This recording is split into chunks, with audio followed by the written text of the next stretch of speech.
Good morning, my St. John family.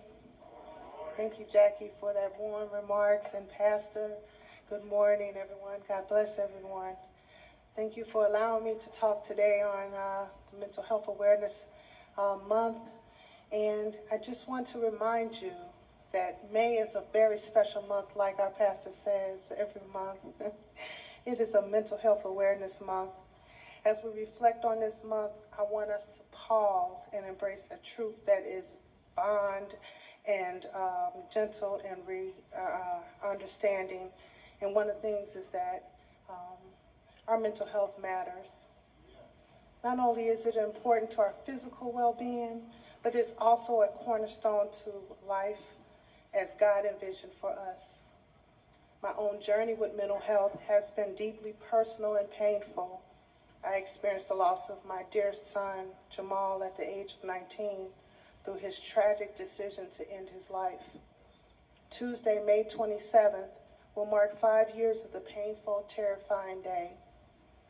Jamal was my firstborn son, who was a beacon of light to so many people.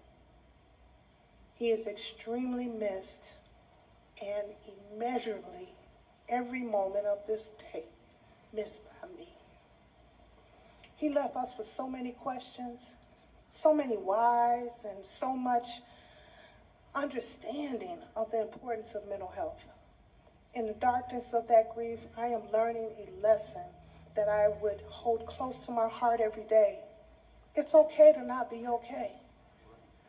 In those moments of despair, when the weight of loss and sorrow seems unbearable, I cling to the words, "It may not be all right now, but it will be soon." These simple truths became a beacon of hope in the midst of despair, reminding me that our struggles do not define us, they refine us. I'll say that again, our struggles do not define us, they refine us. His loss, I found my voice. Jamal's absence is a constant reminder of the importance of learning and leaning on each other, of sharing burdens and seeking help without shame. In our Black community, these conversations are long overdue. With faith as our guide, I invite you to open your heart to healing and understanding and the supporting of one another. Research indicates that only 1 in 3 people of Black Americans, when they face mental health challenges, receive treatment that they need. And that young Black people, particularly those ages of 10 to 24, face alarming risks, with suicide ranking them as 3rd leading cause of death in this group. According to NAMI, the National Alliance of Mental Health, in 2022, research indicates that adult Black community is about 20% more likely to experience serious mental health problems, including conditions like major depressive disorder, generalized anxiety disorder, and so forth. Despite these high risks, only about 1 in 3 of Black Americans with mental illness receive treatment, highlighting the significant barriers to accessing mental health care, such as socioeconomic challenges, cultural stigma, and the lack of cultural competent services. I also want to say it's time for us to normalize the conversation about mental and emotional struggles that are readily as we discuss the spiritual journey. They're just as important. It's not a sign of weakness to admit a hardship. Rather, it's an act of courage and faith. Also, I think it is important that we must also recognize that self-care is not self-indulgence, y'all. It's a sacred responsibility. I'll say that again. We must recognize that self-care is not self-indulgence. It's not selfish. It's a sacred responsibility.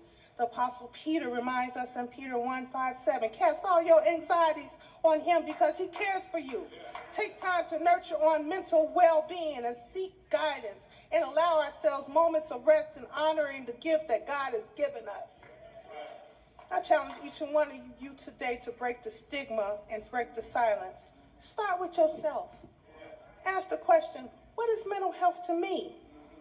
Let us commit to listening without judgment, to reaching out with compassion, and to affirming that our struggles, no matter how deep, do not isolate us.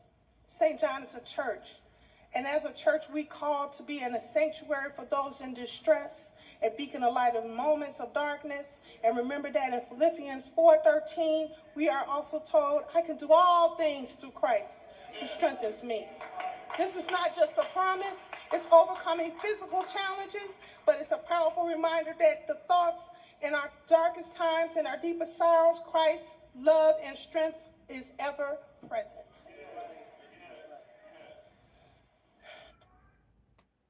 I encourage you to talk openly about your struggles. I wish I could tell my son that today.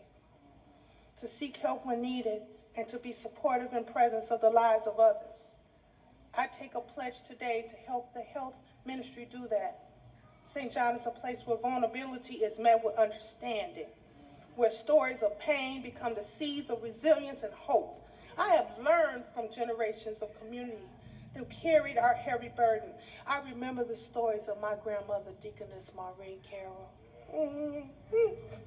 who used to tell me the scars of systemic racism, economic hardship, and historical trauma have not only affected our opportunities and freedoms, but have also left us invisible wounds without our hearts understanding in our minds. In closing, let us hold these truths in our hearts. It is okay to not be okay. Our mental health is our wealth. It is vital, and it is our spiritual health. And God is with us every step of the way.